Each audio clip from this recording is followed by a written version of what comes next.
Okay. Right, so guys, we're back.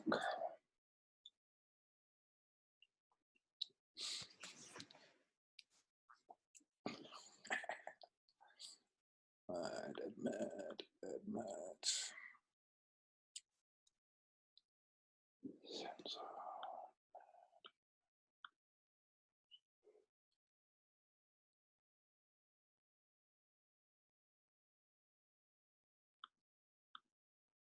Right, guys, let's admit everybody back into the meeting so we can carry on. Apparently, it is better to stop it like I did so that we're saving data for those who've got data issues. That's why I did that. Cool. I think everybody seems to be coming back in. Good. All right.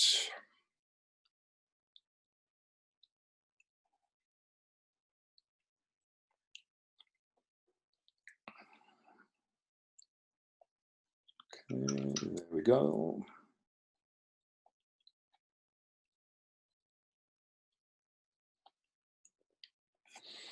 Right, most people are back. Let's wait for a couple more. I think there's a few that still need to join. Hi, Carl. Yes, hi, Roxy. In your textbook, where would we find the Herzberg section? Because we've only one close side. Yeah, I'm trying to think where it is. Page 67, Carl. 67. What is it called? I know it's called something different than Herzberg. What is it called? Just hold on. Herzberg dual factor theory. Yes, that's Dual the factor. one. That's it. Dual factor. That's it. 67. 67. Yeah, Thank 67. you. Okay. Thanks. You see who's been reading their textbook. Yes. Yeah, well done. So that's extra 5% in the exam, huh? Oh, awesome. Thank you. I needed it. You know that's not. I know. All right. Good. We got most people back. Got most people back. Cool. All right.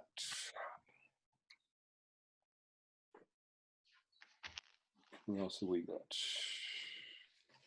Okay, that's simple. Let's get back.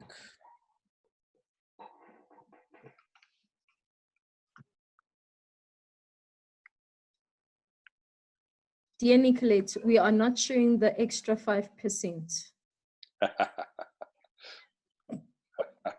Nikki, that is so not fair on you, hey? What happened to teamwork? Excuse me, said the person who's handed in their assignments already. Well, I've already given mine in, so it's fun.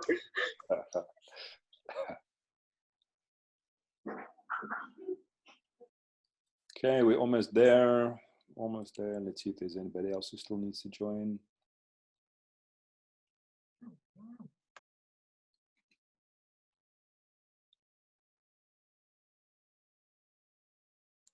Okay. All right, let's get Donovan in.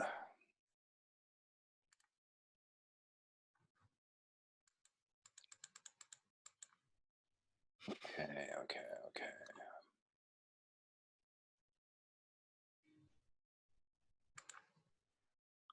Hello.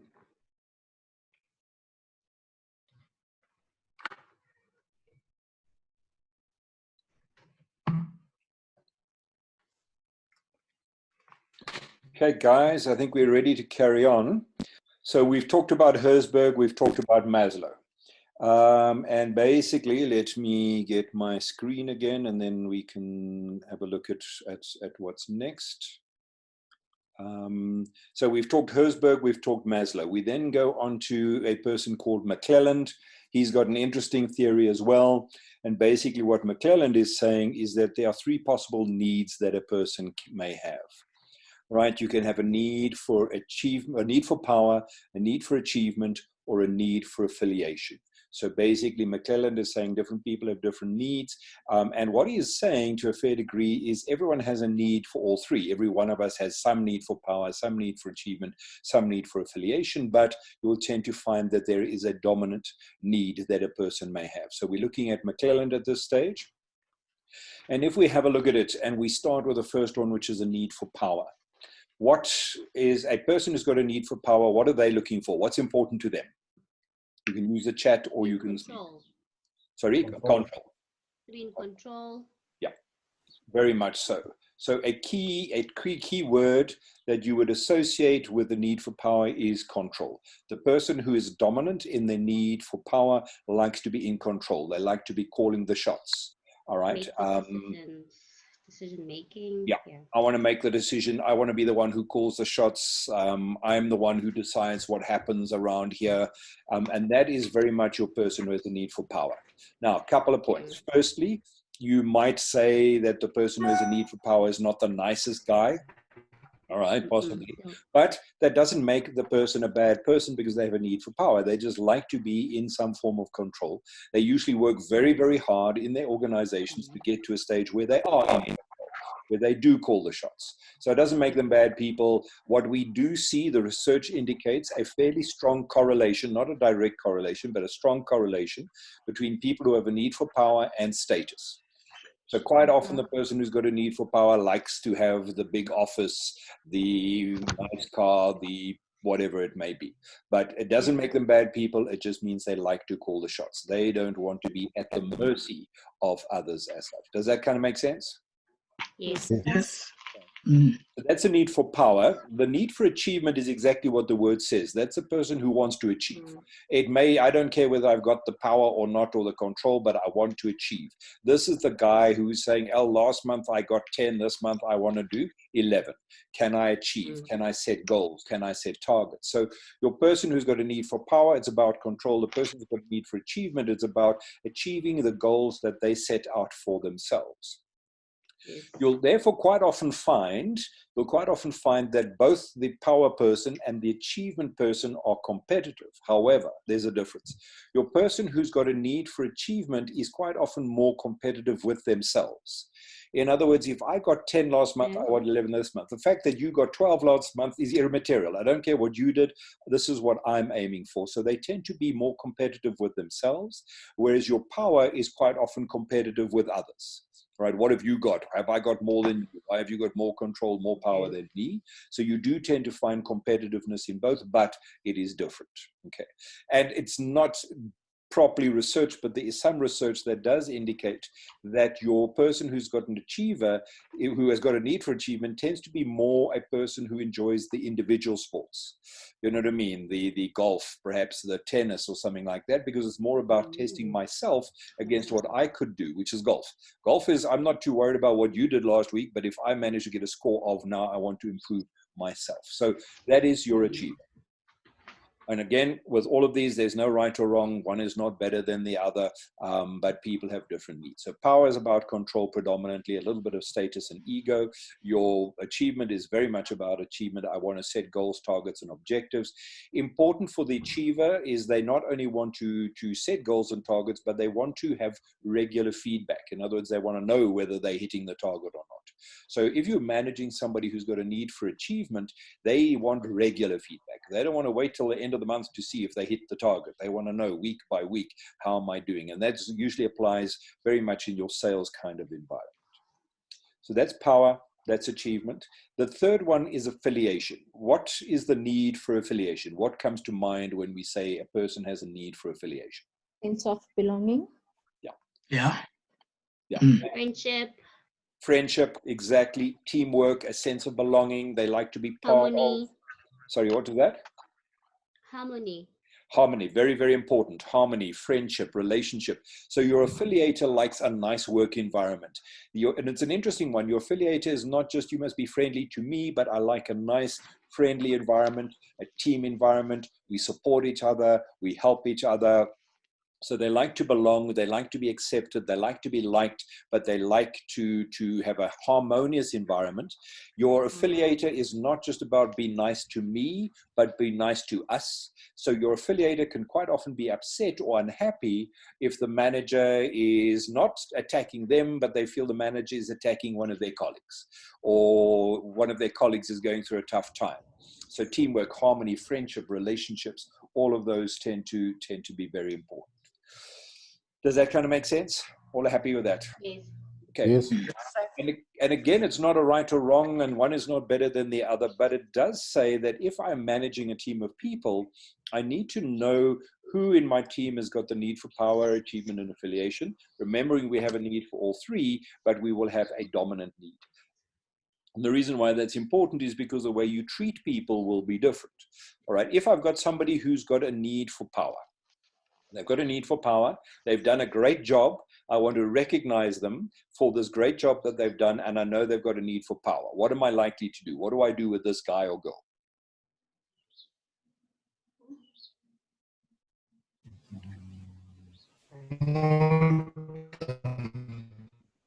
Earlier, somebody's sound is not working too well. Mpo, try again. Okay. Mpo, I can't hear you, so I can hear you talking. Can you just put it into the chat, perhaps? Nicolette, yes, but I can't always just promote them each time they do a great job. Okay. Mpo, I can't hear you. I can hear some. Say promote them, I think. Sorry? Yeah. Promote them, yeah. But that's a problem because I can't promote this person every time they do a great job. So I do here promote them. And in some ways, you guys are quite correct because that person is motivated by getting to the next level, to having more power or control. But again, I can't promote you each time you do a great job. But I do want to recognize you, knowing that this person has a need for power. Other ideas, I'm seeing somebody saying their recognition, yes. Important one with the recognition of the power person is that recognition is usually quite public. People hear. That's not just, I'm not just saying one-on-one to this guy, hey, you did a good job. I'm making sure that it is known that he or she did a great job. What else? What else do I do with this person? I can't just promote him each time. What else can I do with this person who's got a need for power?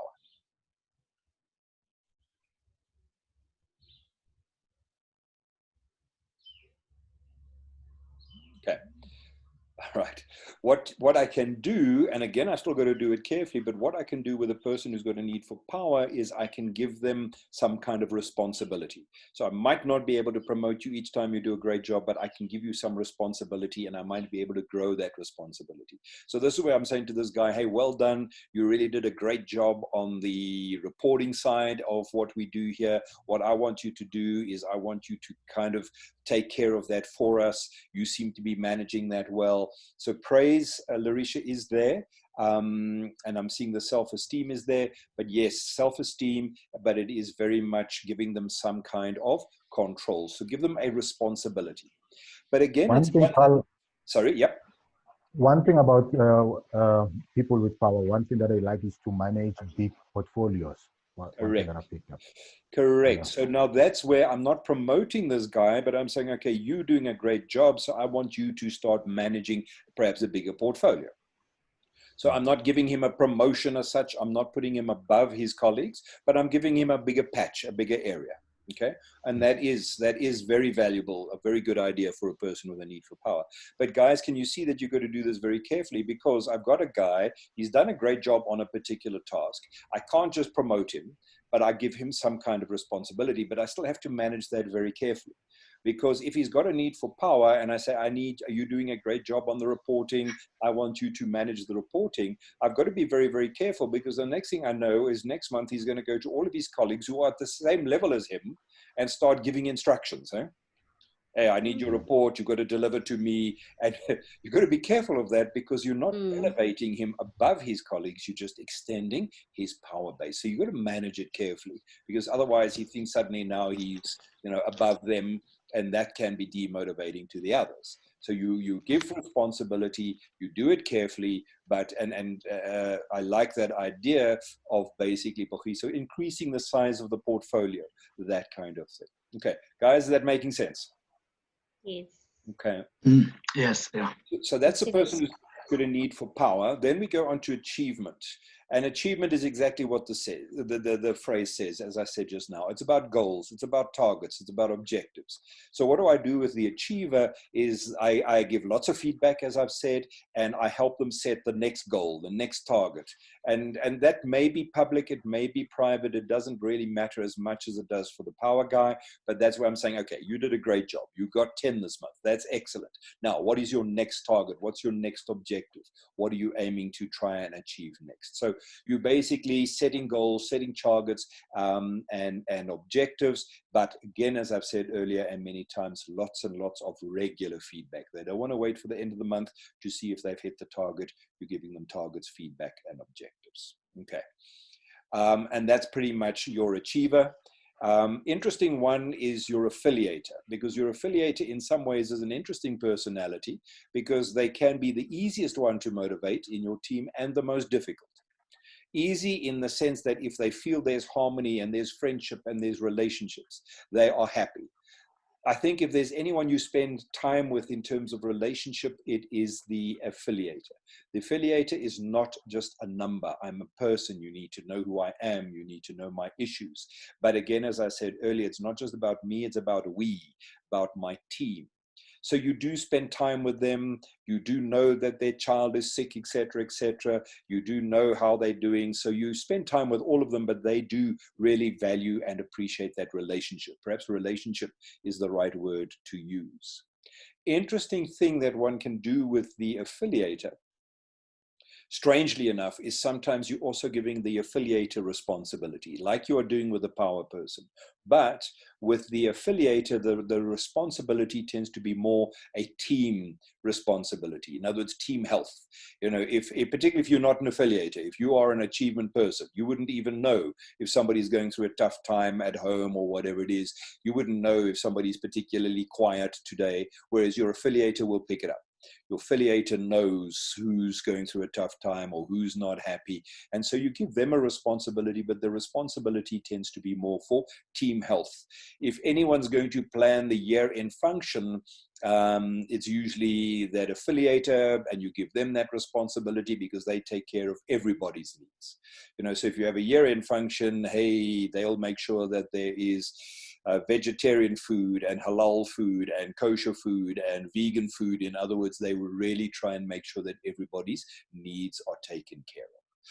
So what are we saying with McClelland is understand that people are different. They are driven or motivated by different things, be it a power, be it a need for achievement or a need for affiliation. Happy so far? Okay, cool. What is interesting is there's sometimes it becomes a bit of a semantic issue, but sometimes there's another form of affiliation that we need to understand. And this other form of affiliation relates to the power person. The power person also quite often has a need for affiliation, but it's different to the affiliator. The power person likes to associate with the big people, all right? So as I always say, is you will hear from your power person something like, when I saw Patrice this morning. Okay, now the only reason he saw Patrice this morning is because he drove past him. Okay, but he likes people to know that I know Patrice, or I know this one, or I know. That's a different form of affiliation. That's, I want to belong with the in crowd. I want to belong with the big people or be associated with them. But can you see that's more about ego rather than about harmony and friendships and the team? Is that kind of, you see the difference there? Okay. Yep. So you've got power, achievement, affiliation, and again, I repeat, there's no right, there's no wrong. One is not better than the other, but people are moved or motivated or engaged by different things depending on their personality. So there's kind of, everybody wants to do well and progress in their careers, but certain people, certain things are very important. An interesting challenge that you have when managing people, and particularly if you motivate somebody, is if you take somebody who is an affiliator. And let's imagine I've got an affiliator working for me, and this person's ambitious. He wants to progress, right? So I'm the manager. He's doing a good job. He's an affiliator, and I make him the supervisor. And that doesn't mean it's wrong, and it doesn't mean I wouldn't do it, but that can become a challenge. Because when I make that affiliator the supervisor, now he is the boss of others. All right. Can you see the challenge? Yes. Okay. So now suddenly he's the one who has to address late coming with somebody else. And that doesn't mean he can't do it, but that is pretty tough for him because he's got a lot of empathy and care for this guy. And the guy was late because his child was sick, and et cetera, et cetera. Now, that doesn't mean he would never promote him, but it becomes quite a challenge for the affiliator when suddenly he's now got to be the tough guy. And it is possible, but it's quite often a challenge for that person. Does that kind of make sense? It does. Okay. And sometimes you've got to help him through that. And it's possible for a person to still be tough in maintaining standards and rules, but still very caring of the team. And although this guy was late, and he's late because his child was sick, and there's a one-on-one conversation about how's your child and I hope he's okay. But there's another conversation of saying, but please, we do need to adhere to the timings and the company policy, et cetera, et cetera. Okay. Happy so far? Happy? Yes, we are. Now, what's interesting is if you have a look at it, and according to McClelland, you're not going to change very drastically or quickly. In other words, you're not going to have a need for power on Monday, achievement on Tuesday, and affiliation on Wednesday. It doesn't change. It tends to be fairly constant. There's two scenarios where the research indicates that it does change. Firstly, it can change over a person's lifespan. All right, as one gets older, sometimes different things become more important. All right, so, but that's like over a period of 20, 30 years of working, you may find that that happens, but it's not going to happen quickly. And the other time that the research indicates it may change is quite often with a traumatic event. But let's first talk about change over a person's lifespan. Research has indicated, and has been done quite interestingly, done more with successful males. It may apply to females, but the research indicates, research has been done on males. But you take a successful guy, a guy who ends up being the CEO of an organization or something like that, and you track that guy. Particularly, let's imagine you've got a scenario, this guy went to varsity, let's make it nice and interesting. He went to varsity, he's studying engineering. He's qualified as an engineer, and he goes and works for a big engineering firm, and he starts off in his career somewhere in a junior level. What is likely to be his driver? What is his need, power or achievement or affiliation? What would you think? I would say power, because if he was the CEO. No, but this is when he starts his career, Roxy. He's just started junior level. Oh, okay. Sorry, misunderstood. So this is where he started his career. He just started as a whatever you would be, I don't know, a junior engineer or something like that. What you would tend to find, guys, what's his need? Power, achievement, or affiliation? What would you expect? Achievement. Yeah. Achievement. It tends to be achievement. Quite often.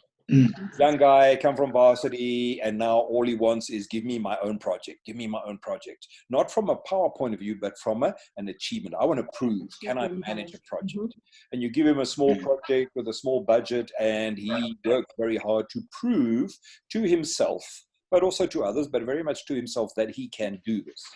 And what quite often the research indicates is that what happens is he gets a project and he does well. So he gets a bigger project and a bigger project, and each time he wants another one. Give me more, give me more. Now I want to manage a bigger project, a bigger budget. And again, it's not driven by the power issue. It's driven by, can I do this? I need to prove. I need to prove. But what's interesting is he goes into his 30s, he goes into his 40s, usually his late 40s. And he's done well, and he always succeeds, and you give him a bigger and a bigger and a bigger and a bigger project, and now he's managing mega projects. And then we see a shift. Where is that shift to? He goes from achievement to Power. Yeah.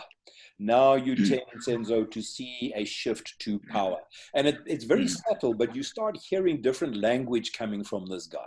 Instead of him hearing, okay, let me get this one right, let me get this one, can I do it? You start hearing slightly different terminologies, different language. You start hearing subtly things like, yeah, okay, so look, I manage 100 people, I manage 200 people, I manage a budget of, you know what I mean? And it's not that he's a bad guy, but you can start hearing in the sort of late 40s, usually there's a little bit about, look at me, I manage this, I control that. And again, I repeat, that doesn't make him a bad guy, but he tends now to be motivated by something different. All right. And now we're starting to see a shift into power. And now it's not, Okay. sorry, yep, Senzo. That's not me. Am I correct when I say such people get too frustrated if they don't get things done? Well, they've got a strong need. So interesting, you'll get frustration. A person with achievement will be frustrated if we don't get results and power. The person with achievement is frustrated if it's not going well, because then he feels like he's failing. Person who's got a need for power is frustrated because these guys are not listening to me. They must do what I tell them to do. Can you see both achievement and power could get frustrated, but for different reasons? Huh? Yes. Yes, yes. Okay. So Musa, yeah, you would see frustration, but it's for different reasons. But now this guy is getting into his late 40s, he's getting into his 50s, and he still works hard, and he still makes a huge contribution to the company, and he makes a major difference, but it's a lot more about, okay, this is me, I've got this, I control that. Now we're seeing an ambition, and there was ambition in the achiever, but the ambition in the achiever was more about, I want to see if I can do this, whereas the power is, look at me, I want the next level, because the next level, I manage the entire department, then I manage the entire division, then eventually I manage the company. So basically it's more about, I want more control, I want more power. And again, they may not be the nicest people, but hey, they work very hard to get to that level where they call the shots and they make the decisions. The interesting thing that you find with these successful people, and it happens usually in their late 50s or particularly in their early 60s. In the early 60s, we see a further shift. So they start at achiever, they go to power, and then we see a further shift. And what is that further shift? Where do they move to now? Affiliator. Yeah. Now they move to affiliator. Now they move to affiliator, and it's an interesting shift because now there could still be some ego there, but now it is a bit more about legacy. All right, what am I leaving behind? All right, and some of it is ego. You know what I mean? I want people to know that I did this, so that's still a power-driven thing. But the affiliator is interesting, and that's where they want to make a difference. They want to leave something behind, and they're creeping in slowly. We see creeping in. Perhaps a little bit less about the ego and a little bit more about contribution to society. I want to make a difference. And it's an interesting reason why, because when a person's getting to their early 60s, particularly a successful guy in business, by the time you're getting to 62, 63, you've kind of got as far as you're going to get in your typical private sector, right? In government, you're only just starting to think about running for president if you're in America. But in your typical corporate, you're starting to get to the end of your career. And so we see, or the research indicates, that there is a realization at that age that kind of one day after retirement, I mean nothing, right? So even if I've got to be the CEO, the chances are 1 or 2 days after this guy has retired, most people will have forgotten his name. There's going to be a new CEO in his position, and his power is therefore gone.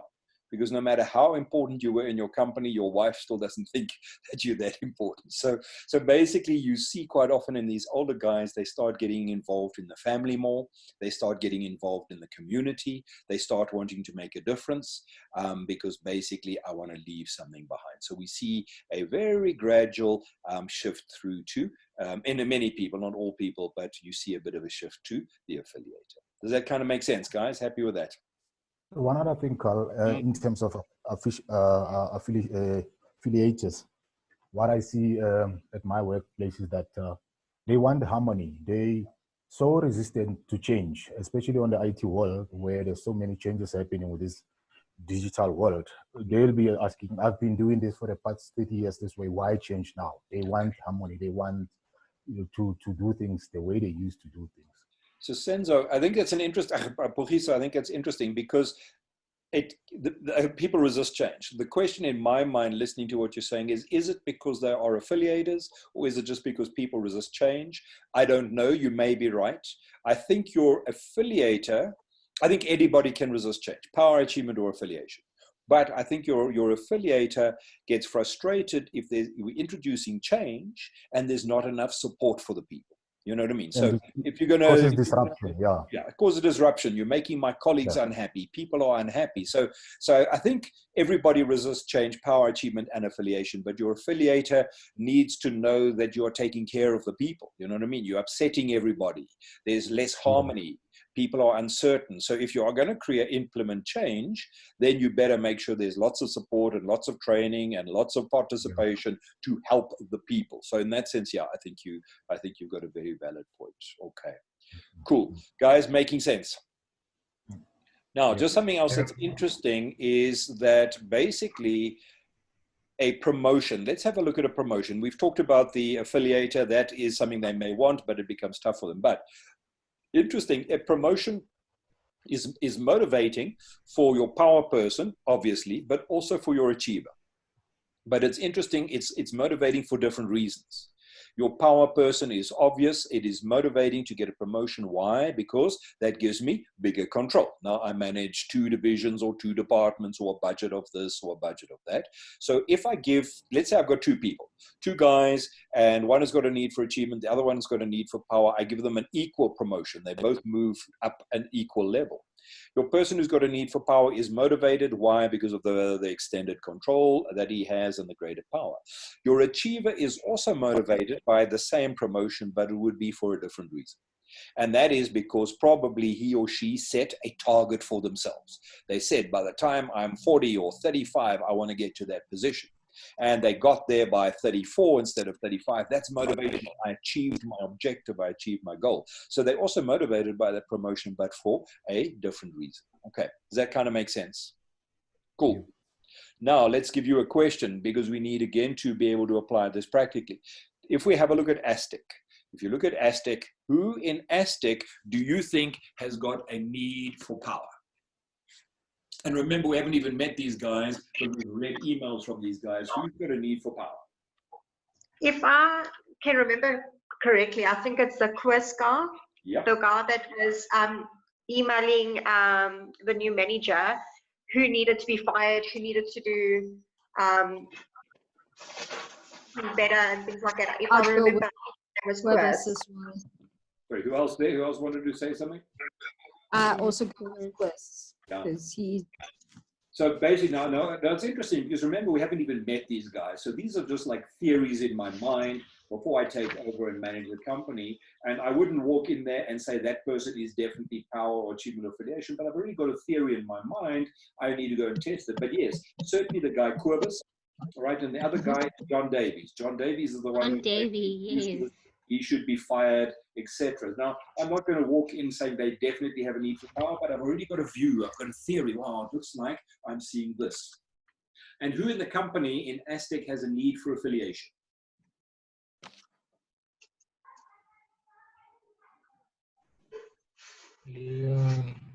I would say it's that art guy. I just can't remember his name though. Okay, good. Well, Sam, that Leo Venter guy. yeah. Yeah, that's him. Yeah. Yes, that's that the guy. planning guy. Yes. My computer doesn't work. Nobody's talking to me. I've only been here for Yes. a month and nobody likes me, especially John Davis. Now, guys, again, we can't assume that he is, but already we've got some ideas in our mind of who have we got, because the way I deal with this guy is going to be different than the way I deal with that guy. So what we're seeing is that we start forming, let's say, a hypothesis, a theory. We'll test it when we get there, but we've already got some ideas. So let's go back to, let's say, an exam question, and I again go back to the same question. If you were to manage Aztec, tell me how you would motivate the people. We've talked about the fact that I could use Herzberg. We've talked about the fact I might be able to use Maslow, given the rumors of retrenchment. But can you see, I could also use the McClellan model.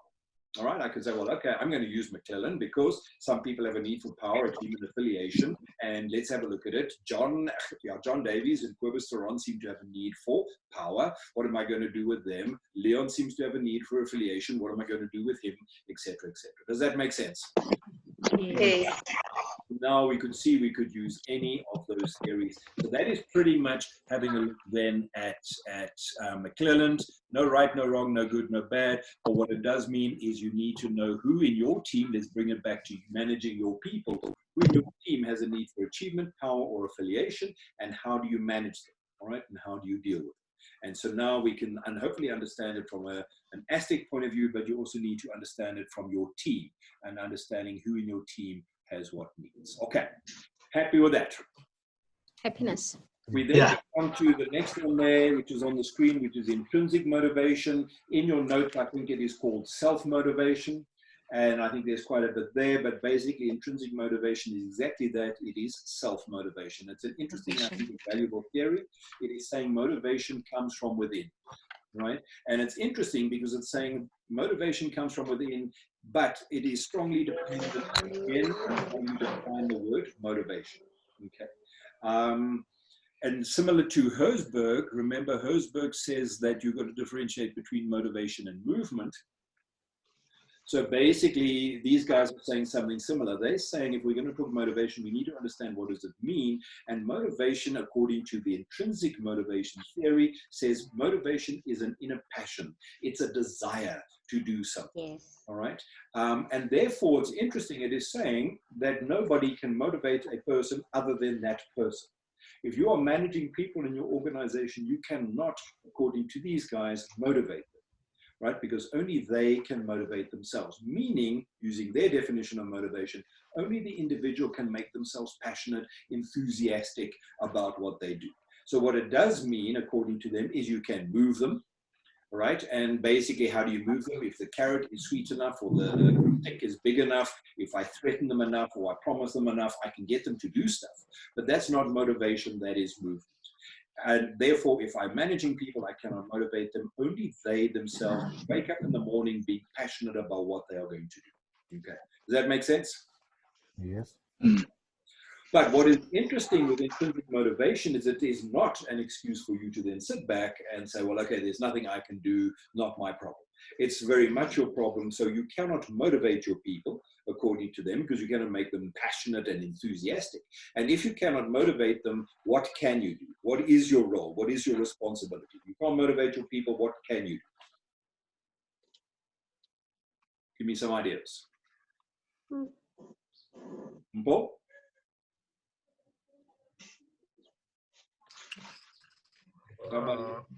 Yeah. I'm not hearing anybody. Is that because I can't hear you, or what can I do? I can motivate them. Repeat the question, please. Sorry. So the question is saying, if we're looking at intrinsic motivation says I can't motivate my staff, which is true. It says only they can make themselves passionate. I can move them, I can't motivate them. But it doesn't mean I can sit back and do nothing. If I can't motivate my people, what can I do? What should I do?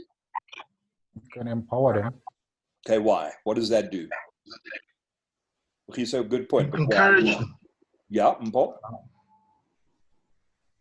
Mpo? You can encourage them. Okay, so I can empower them. I can encourage them. Good. What else? What about recognition? Okay, I can recognize them, but that would still say I'm not motivating them. What am I doing? You guys are all right. Empower, recognize, encourage. What is that doing? So what you guys are saying is correct. It's saying I cannot motivate my people, all right? But what I can do is I can try and create an environment which makes it easier to be self-motivated. Okay. So I can't... Sorry, yep. You can actually increase engagement with your team and take their views or consider their views when there are issues that you're dealing with. It's 100%. So that it's available to adding value to the team. Quite correct. So what you guys are saying is correct. You engage, you recognize, and the point that the theorists would be saying is they're saying you are not motivating them, but you are working at creating an environment where it is very easy, or it is easier for them to be self-motivated. And as I usually say is... management. Sorry, what was that, Paul? No, I'm thinking out loud, saying that's when you apply your democratic management skills. Correct. You're applying that democratic, that participative management. So I can't motivate my people, but I can create an environment where it is easier for them to be self-motivated. And I usually use the example or explain it in this way. Most of us have worked long enough in different environments. And we've worked at times in our careers where it's been fun and enjoyable and we enjoy work. And there's times where it's not so cool and we kind of get through it and survive it. And quite often, if you analyze those two scenarios, the one which was cool cool and the one that was not cool, you will find maybe the nature of the work is different, but often what is different is the line manager. And certainly if I look at my career, usually I've been fortunate. I've worked for people who kind of make it easy for me to be motivated. But if you look at the negative environment, it's usually working for somebody who's not interested in you, couldn't care less in you. You're just a number. They don't even want your views. They don't even want your opinions. So in other words, they're not engaging you. They're not recognizing you. They're not involving you.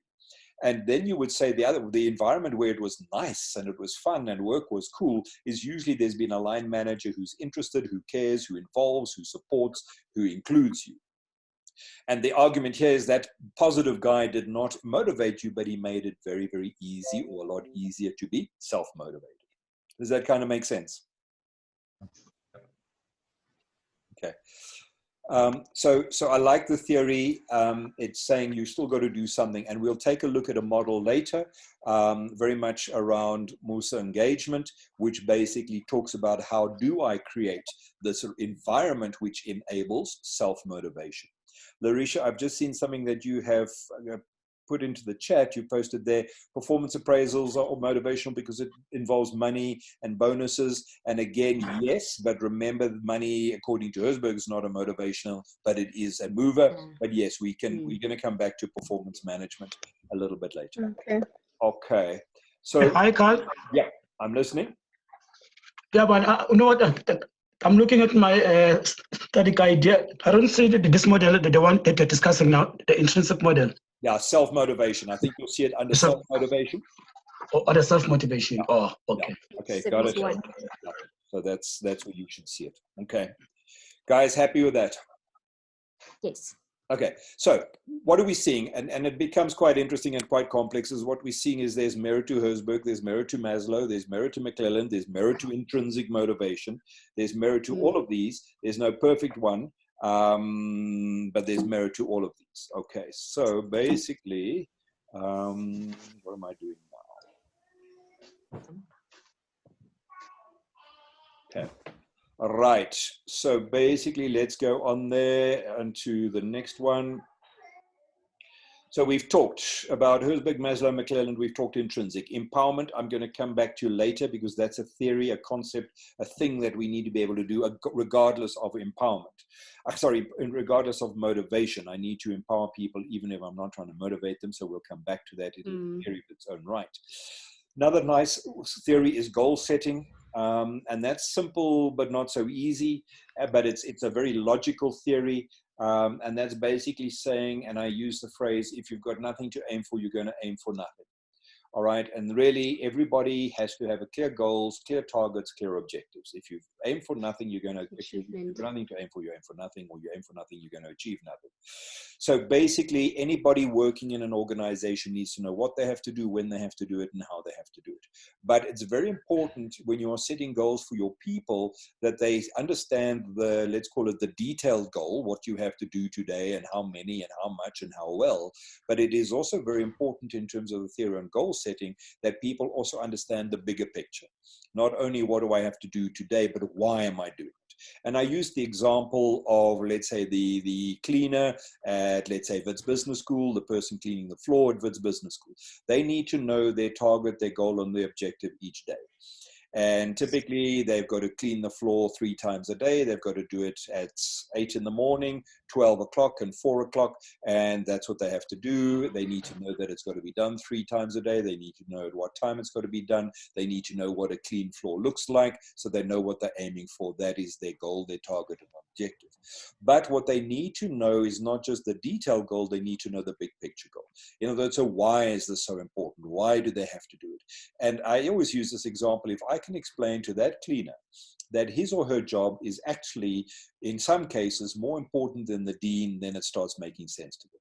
One of the core objectives at Wits Business School is student experience. We want our students to have a positive experience. If my cleaner understands that's the broad goal or one of the broad goals of the university, and he understands that he or she has a direct impact on the attainment of that goal, and that they probably have a bigger impact on the attainment of that goal than the dean does on a day-to-day basis, then suddenly their job makes a lot more sense. And what I'm saying is my typical student at Wits Business School will not see the dean, but they will experience a clean or dirty environment, a clean or dirty floor. And when my cleaner understands that your job is actually in some ways more important than the dean because you are directly impacting on my student experience, then suddenly he understands why he needs to do his job or she needs to do her job properly. And that's what I mean by they need to understand the bigger picture goal and not just the detail goal. Happy with that? Make sense? Yes. Okay. So that's goal setting. Then we go on to the last one, which is Vroom's valence expectancy theory. It is in your notes somewhere, Vroom's valence expectancy theory. And basically what Vroom is saying is that basically a couple of things. He says, firstly, human beings like to know that if they put in effort, there will be some kind of outcome. And this is not talking about money. It's just saying that if I put in a lot of effort, there needs to be a lot of something. In other words, I must be recognized or praised or noticed or whatever it may be. Effort must lead to outcome is the first thing that he's saying. Secondly, human beings, apart from wanting outcome from their efforts, do not like to feel ripped off. If I put in a lot of effort and there's very little outcome, you're ripping me off. Okay, do not rip me off. And then he also says that human beings have a calculator in their head. They can work out whether they're being ripped off. They know if they put in a lot of effort, and they know if there's very little outcome. So effort must lead to outcome. And basically that's what we have, and do not rip me off. So, and then there's another element which I'll add just now. So basically how it works is as follows. If I put in a lot of effort, there needs to be a lot of outcome. I use my favorite example. Let's imagine I have a boss. Let's imagine my boss says to me he wants a report on A, B, and C.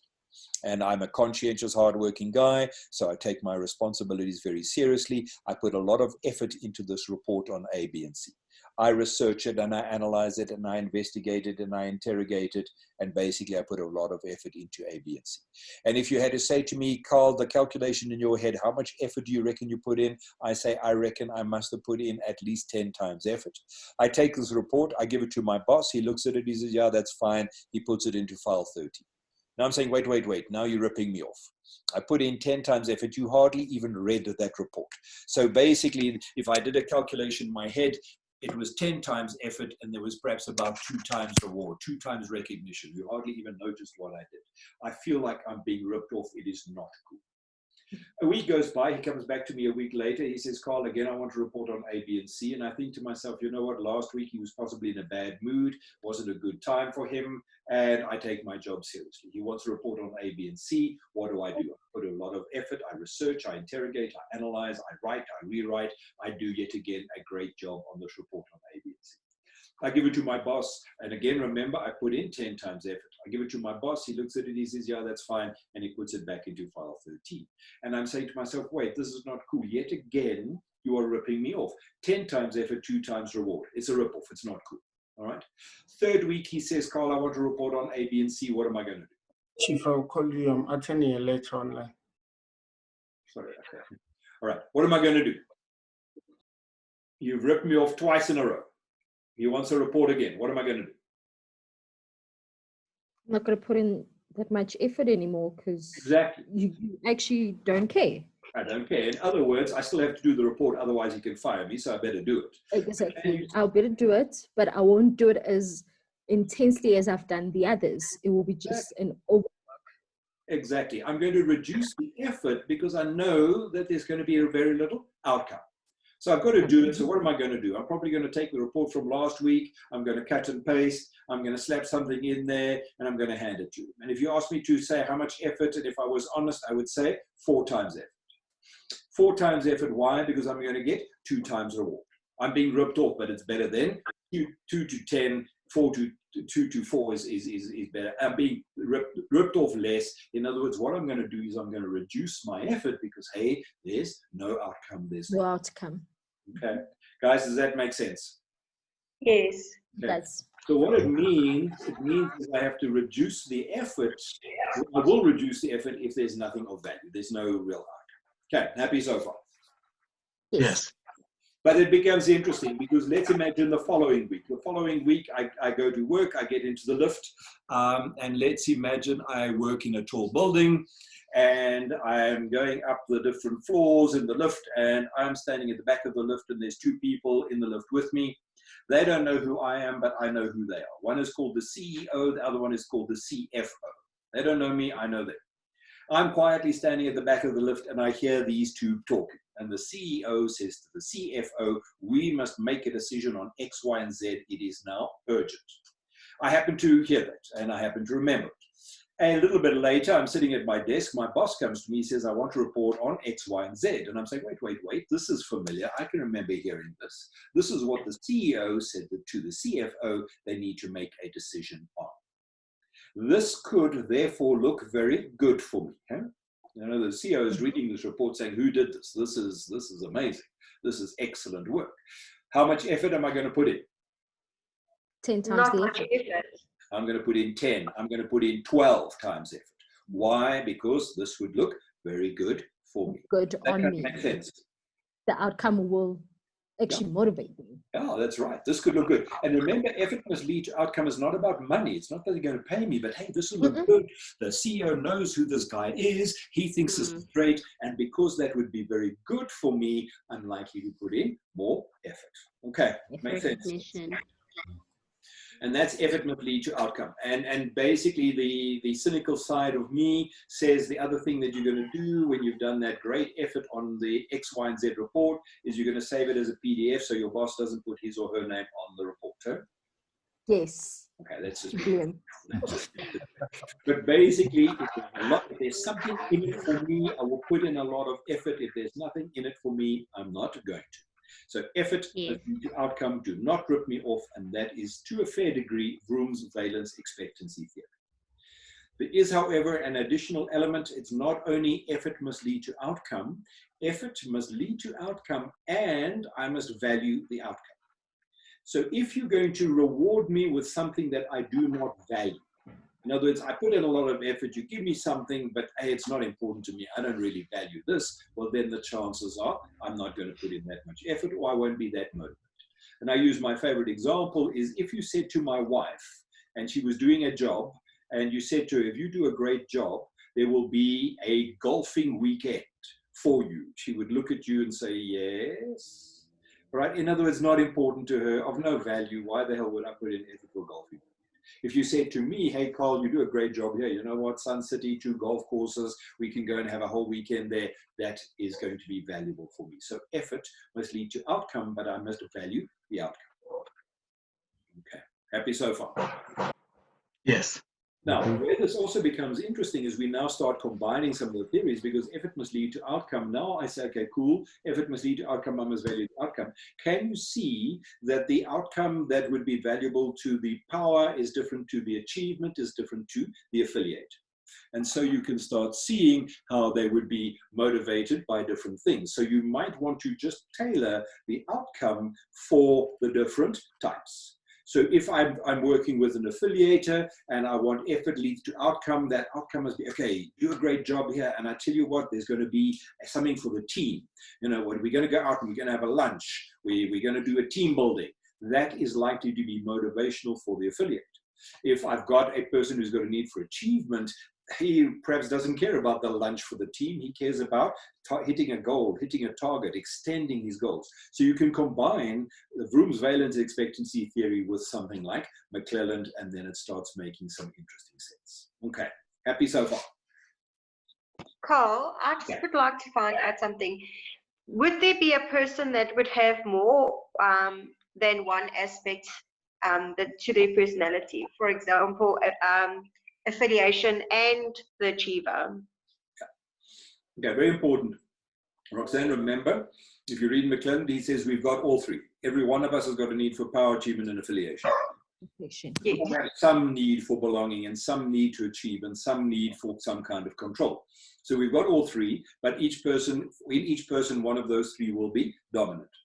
So it is quite feasible that you'll have somebody who is a strong affiliator, but does like to achieve. You've got somebody who's got a need for achievement, but does tend to like power. You tend not to find the affiliator and power, you know what I'm saying? But you can find the affiliator and achievement, or achievement and power, so you can find, and probably would find, a bit of a combination of those. Okay, thank you for answering. Cool. Understand. Okay, guys, any other questions, comments? Okay. So basically, we've talked about many theories. We've got Herzberg, Maslow, McClelland, intrinsic goal setting, and Vroom. And let's have a look at some kind of a conclusion here. The first point is there is merit to all of those. However, not one of them is perfect. I cannot say to you, take Herzberg and your team will be ecstatic, or take Maslow and everybody will be happy, or take Vroom. So the good news is there are interesting theories. The good news is there's value to every one of those theories. The bad news is none of them are perfect. So what does that mean? What do we need to be able to do as managers of people, understanding all of these different theories? What is your core objective, or not objective? What is it you're going to do? How do you use this? How does this help you? What do you have to be able to do?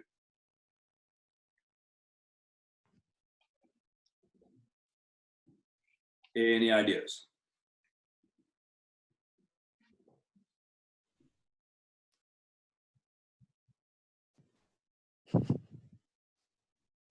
No ideas. Okay. Hi, Ken. Yeah. Yep. I think you have to be able to apply them to our particular scenarios. Correct. Correct. Or to the people that we manage. 100%. So what we're going to be able to do, 100%, is we're going to be able to apply them. And the key issue is them, not it. We've got to be able to apply all of them.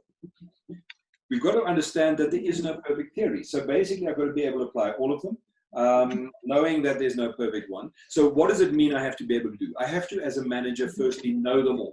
I've got to know Herzberg and Maslow, etc., etc. And important to me, guys and girls, is you need to know them not just theoretically. They've got to be living in your mind. So when I'm working with my team, in the back of my mind, not in the front of my mind, but in the back of my mind, I've got an awareness, hygiene factors, motivational factors. In the back of my mind, I've also got an awareness of Maslow's hierarchy of needs. So when I'm working with my team, in the back of my mind, I'm thinking, what are the things that are bugging my people? What are the things that are exciting my people? In the back of my mind, there's an awareness. This guy, he's sitting at the first level of Maslow. He's sitting at safety. He's sitting at physiological. So there's that awareness in the back of my mind. There's an awareness of her. I also know that there's this thing called intrinsic motivation. So maybe I can't motivate them, but I've got to create the right environment. I'm also in the back of my mind, I'm like, wow, power, achievement, affiliation. Who's got what? What am I dealing with this guy? What am I dealing with this lady? I'm also aware of Vroom's balance expectancy theory. I'm also aware that everybody's going to have goals, targets, and objectives. So that's a whole mash or mush of stuff that's in awareness of people. And then the next thing that I've got to do, Norman, very much what you're saying, is now that I know these, I've got to know my people. I've got to know my people well enough to know, hey, here's a guy who's got a need for achievement. This one's got a need for affiliation. He's got a need for affiliation, and valence expectancy says he needs affiliation. I need to make sure there's a nice harmonious relationship. I want him to do a great job here. I want him to know that effort leads to outcome, but I also need to know what kind of outcome will be valuable for him. Here I've got another guy, he's got a need for power. If I'm going to get him to do something, there must be outcome which is valuable. I also know that these guys have got certain frustrations, which are hygiene factors, etc. Can you see, you've got to basically know your people, know the theories, and put all of it together. Does that kind of make sense? Yes. Yes, it does. And that's why management in some ways is really easy and really, really difficult, because how do I know them all and how do I remember all of these? But that's why the theories of motivation cannot be just a linear academic thing. It's something that's living and saying, I wonder who he is, where's she, what's he dealing with, what's that person like? And you know your people, you know your theories. And that to me is where life becomes quite tough when you're managing people, because if you give me a team of 4, 5, maybe even 6 people, I can get to know those 6 people well enough. But when you give me a team of 15, 20 people, wow, that's tough. How do I get to know these 15, 20 people in such a way that basically it's not going to work? So I need to. So it's tough when you're managing a big team, basically compared to a smaller team. But bottom line is that you need to know your people, you need to know the theories, you need to be able to apply those, etc., etc. Okay, does that make sense, guys and girls? Okay. Yes, it does, sir. Okay, so now I've just got a message from Nicolette saying that it looks like the session will only allow us to run for 1 hour. I don't know why that is. Okay. Looks like we'll all have to reconnect after an hour. Nicolette, are you there?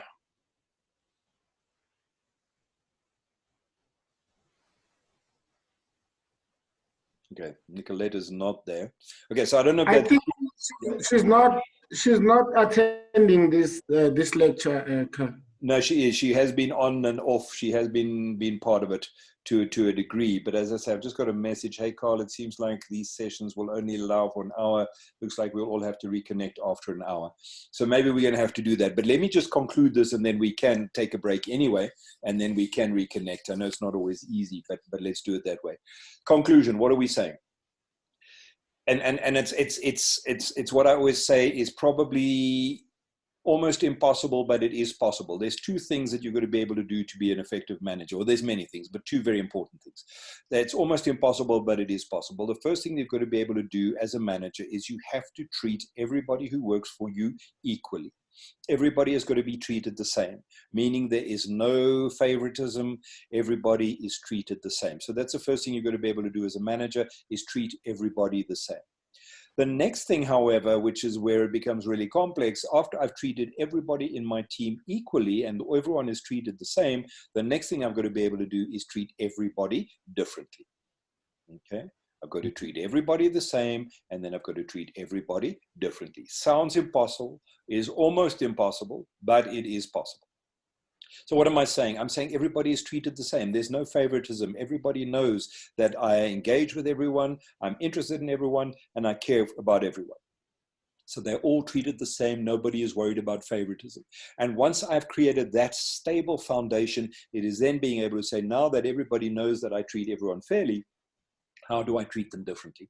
Here's a guy who's got a need for power. What do? Here's a person with a need for achievement. Here's an affiliator. And how do I treat them differently without any sense that he is being unfair or there is favoritism? So bottom line is, it's very tough, but you treat everyone the same, but you treat everybody differently. Okay.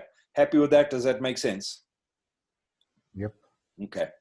So guys, I don't know, you haven't been kicked out. Everybody is still there. The only one who's not still there is what was her name? Nicolette. But I do think we need to take a break. Is everyone okay? We take a break just for 10 minutes. Guys, okay? That's fine, Paul. Okay. Yep. Okay. Okay, so let's say 10 past 11. Why are we keep on taking breaks when we all have time, unless there are people that needs to do other things? Because I don't see the need of taking breaks now. Okay. The system is going to kick us out in shortly. It doesn't allow us to go continuously. So that's why Nicolette advised Carl that we have to take a break. Yeah. Oh, okay. We can keep in a way or two. Yeah. So you can give us another hour or two. Another hour. Okay. So I think let's do that. We're back at 10 past 11 and we carry on. Okay, cool. Awesome. All right, guys. See you just now. Cheers. Bye. Cheers.